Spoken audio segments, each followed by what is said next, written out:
Your salesperson needs 4 things to be very successful. And if you're not doing them as a business owner or through some other way, like with a sales manager, then you are leaving a lot of money on the table. You're increasing the likelihood that you're going to lose really good people, and you're not getting essential, like really important research and development, R&D that you could be getting from your sales calls, from your sales process. And frankly, you're letting your salesperson down. I'm going to tell you exactly what those are. Let's dive in. Hey, what's up? I'm Ray Green, former CEO turned entrepreneur.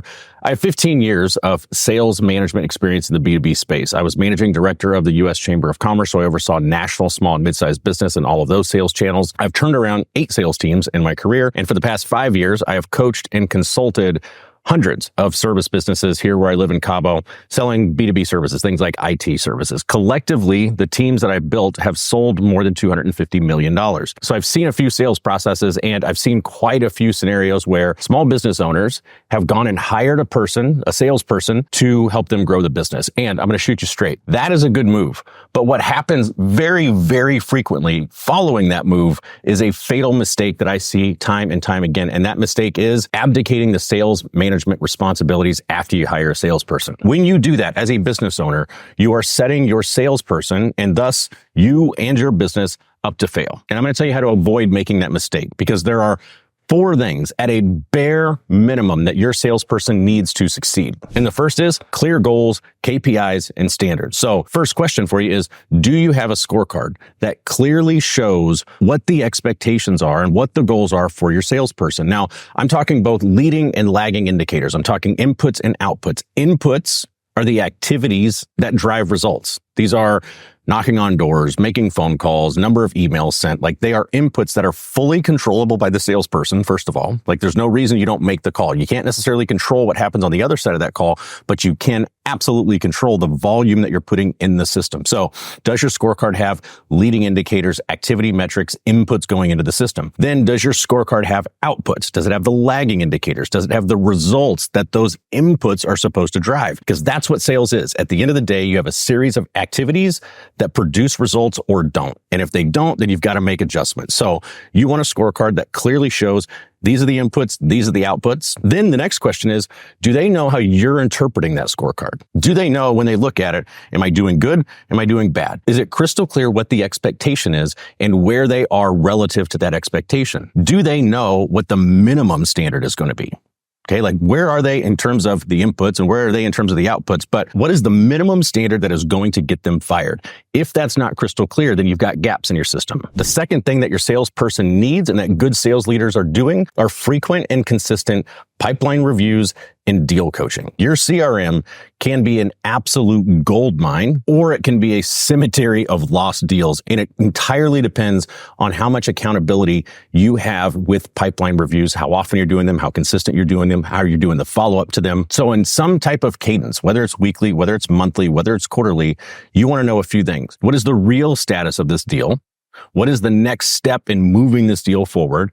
And then what is your next step? Like, specifically your next step as a salesperson. What are you doing? Because what you'll hear a lot in pipeline reviews are, I'm waiting for ...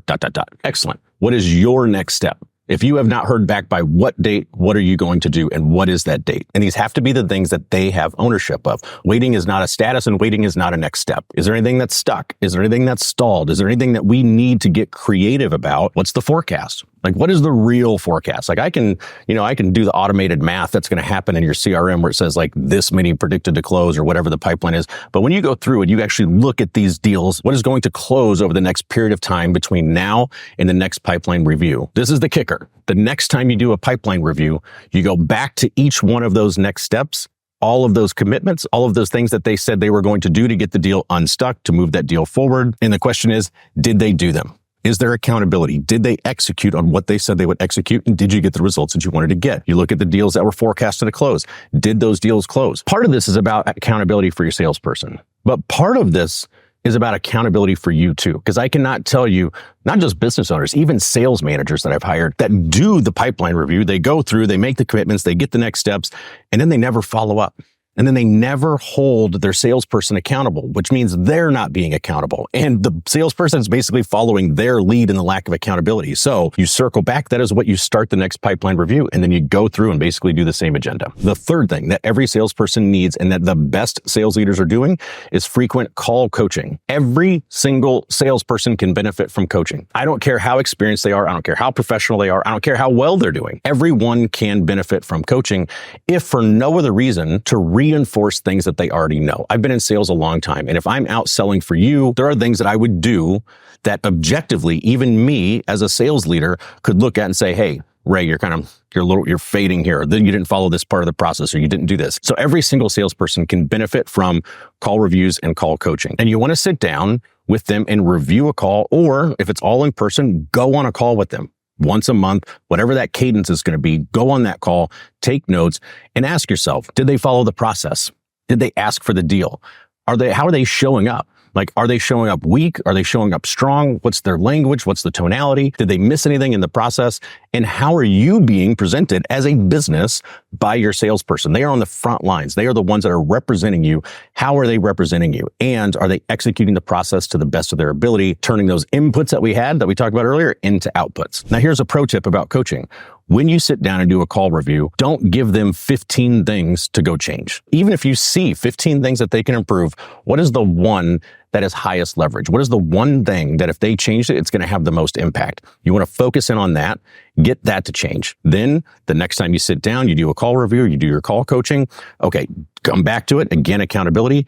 Did they change that one thing? If they did, excellent. One more. Comes back to accountability. Did they make the change that you guys agreed to last time? And then you'll start compounding them. Like, start stacking these changes over and over and over. It's just too hard to change 15 things. And then they get up in their head, and then now you've taken them out of the game. They're not actively listening, this and that. So again, one thing at a time, but you've got to do this really consistently. You can see if you do it, how those are going to stack up and get you better results. And the fourth thing that salespeople need and the best sales leaders are great at is giving a shit. Because believe it or not, even the best salespeople care about more than money. They want to be heard. They want to be respected. They want to be invested in. They are humans. And when you have salespeople that give a shit about you, about the business, about something more than just hitting a number, the impact is massive. You no longer get the bare minimum in terms of metrics. You no longer get somebody that's kind of gaming the scoreboard to make sure that they hit just above the minimum standards. You get somebody that's giving you all of their discretionary effort. And the difference between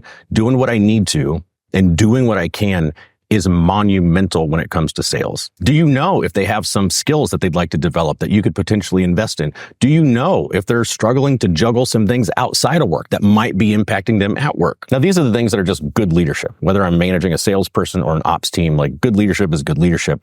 But when you apply that to sales, you have the potential to dramatically change your top line revenue. If you do these four things, you will maximize sales. But not only are you going to maximize sales, you're going to reduce attrition, you're going to increase accountability, you're going to constantly be improving the process, you're going to create a culture, and you're going to get critical feedback about your entire process, about what's in your pipeline, about what's really in the forecast, about what's working in the sales call, about what's not working on the sales call, about why you're winning deals, why you're losing deals, because you're involved in the process. So you didn't hire a salesperson to remove yourself from the process. You hired a salesperson to grow your business, but you promoted yourself to sales manager. And again, if you're not doing these four things or have somebody else doing these four things for you, then you're losing a lot of opportunities and potentially good people. I hope this helps. If it has, subscribe to the channel for more business and sales tips. Adios.